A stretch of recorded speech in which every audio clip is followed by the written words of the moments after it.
right, so I'd really like to attempt something that I have never seen before. I went onto YouTube to see if anybody else has done it. I can't find it anywhere, and I don't see why it's not possible, so I'm just gonna do it myself. And that is to undermount a drop-in sink. So this is the sink I'm going to be using, and I'm actually only going to be using this side of the sink. So first, I'll cut it in half, and then I'm going to fasten it to the bottom of my new countertop, and I'm gonna make sure that it's really sturdy and really sealed.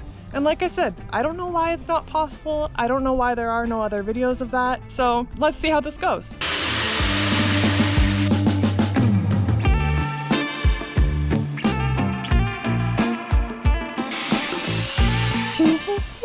All right, so now that it is cut in half, I'm just gonna go ahead and try to install this, see how this goes. Like I said, never seen this actually be done before on YouTube, but I don't see why this won't work.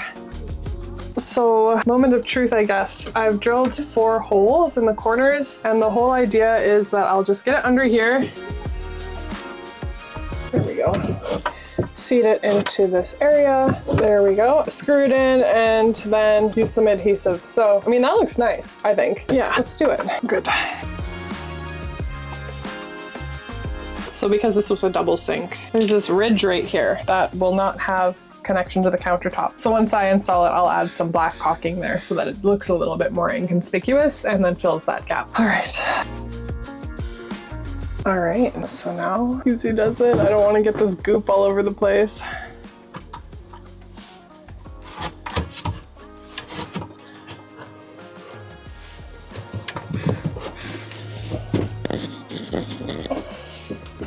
There we go. All right. Ooh.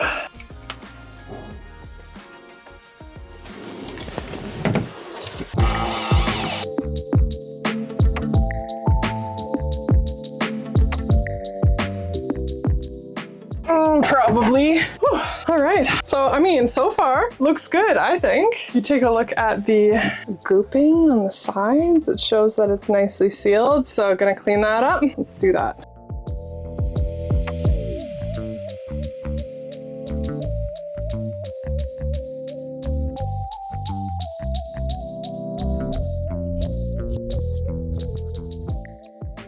Moment of truth. Is it gonna fit? So if you see around here, there's a bit of a ledge. I'm hoping that it sits on that. And if it sits on that ledge, it's going to sit down a fair bit, but my whole goal is that this will just cover the sink. So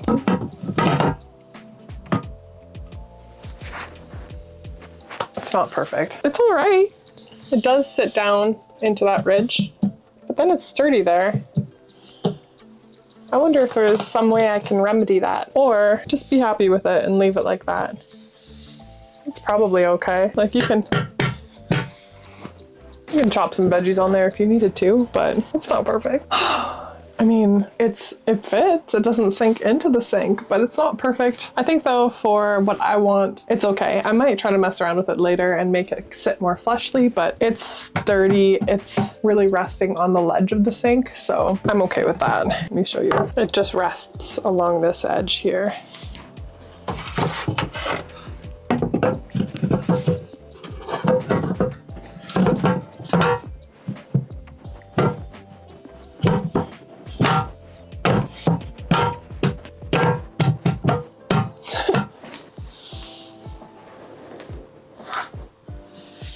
Could use some refining.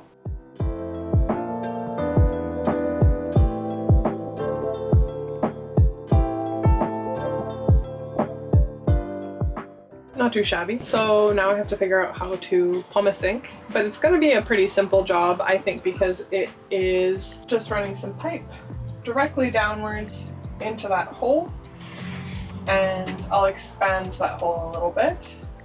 But the whole idea is what I'm going to be doing is placing a bucket underneath the bowler for collection, because I don't like the idea of collecting water inside of the bowler. It's just taking up precious real estate, and I want to keep the space down there for things like fresh water and like other provisions. So all of the gray water is going underneath the bowler outside. So I guess that concludes my little experiment. So far it looks like you can undermount a drop-in sink. I guess time will tell. Has it been fastened securely enough? Hopefully. I think it has. It does feel very sturdy. All 4 screws really gripped in there. As well, there's additional adhesive around the sink. So fingers crossed it works out. If something happens on the line, I'll fill you guys in. But so far, I think I'd like to say you can, in fact, undermount a drop-in sink. I feel like a pioneer. Thanks for hanging out with me on this step of the journey, you guys, and I'll catch you in the next one.